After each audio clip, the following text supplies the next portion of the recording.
Big week in the housing industry. We're going to find out a lot about where interest rates are going and where the housing market's going. We have a couple of big events. Number one, the Fed's meeting. They're going to decide where the interest rates are going to go or where their overnight interest rates are going to go. And number two, we're going to find out by government numbers whether we're actually in a recession or not. But first, welcome to Real Estate Daily with the House Heroes. My name is Troy. And Monday through Saturday, we go over the latest news in housing, real estate, and the mortgage markets. Now, before we jump into all this news, this crazy news that's going on, do me a favor, hit that subscribe button and then smash that like button. It really helps us out here grow our channel. Let's jump right into it.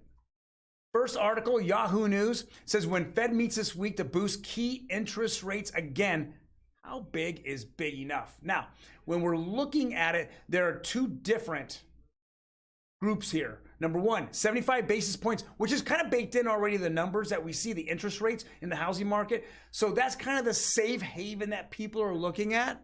But the other side is 100 basis points. Now, if you're a gambling person, I see the odds of it being 75 basis points.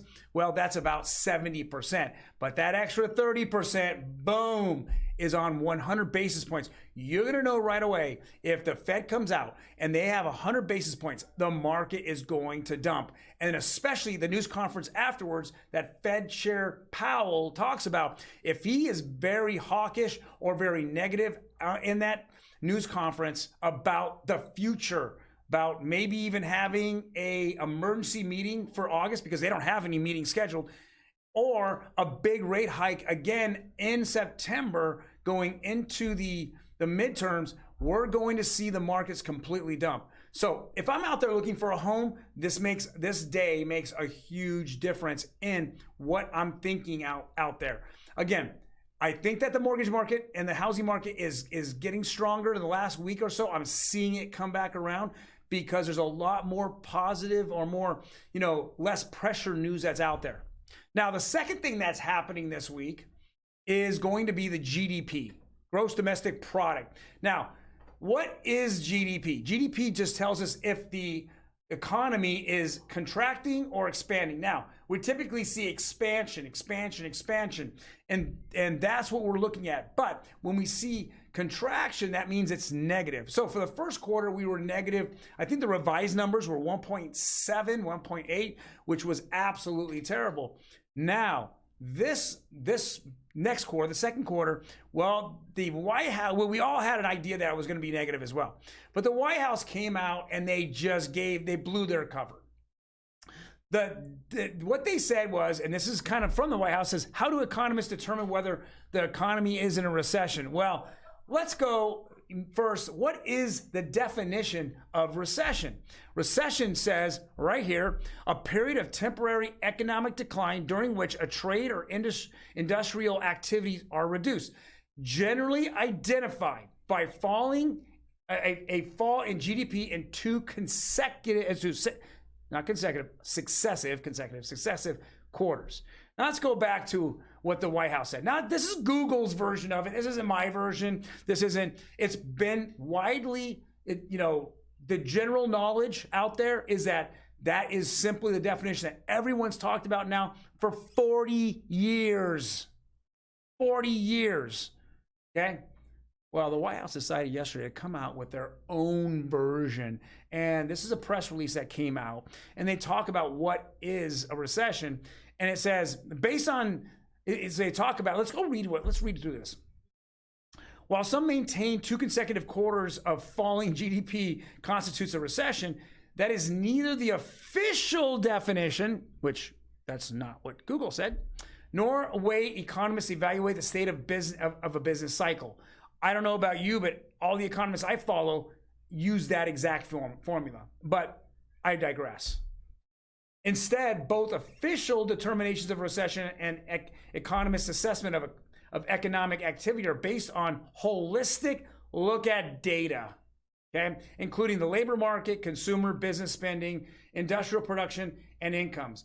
Based on this data, it is unlikely that a decline in GDP in the first quarter of this year, even if followed by another GDP decline in the second quarter, indicates a recession. Well, let's just keep changing the definition of recession to meet your needs and your agenda. It's just becoming really bad. You know, the excuses are out of control. Now let's just change definitions. I mean, what's the definition of transitory inflation? Well, you said it enough last year, 12 months ago, Janet Yellen. Come on. Then you told us we weren't in a recession a month and a half ago, and now you've said over the weekend that there's a different definition of recession, and now the White House is coming out with this. Come on. It's about time that, you know, when I was younger, when I did something wrong, you know, I had to confess to it, right? Otherwise, you know, back in the day, I got spanked. I mean, that's how it was. But it just seems like those values are completely gone here from the federal government and the people in charge. They're clueless. It's just simply the next narrative that they have. This is why we're in such a bad condition, you know, for at least the last year. You know, we just things need to change. Things absolutely need to change. And we don't need to change definitions or valuations or this or that. We need to change people that are in control. And that's my pitch out there. We need to have, you know, definitions that we're going to stand by timelessly, right? If it fits the narrative, it fits the narrative. If we go back 40 years ago, when Jimmy Carter just literally took this country into a major, you know, recession, Paul Volcker, who was at the time the Fed chairman, where did he raise rates to? I mean, he raised overnight rates to 20%, guys, 20%. He got inflation under control within 12 to 18 months. And all of a sudden, we were back on track and we were growing. Here, we're just playing, you know, footsies with inflation.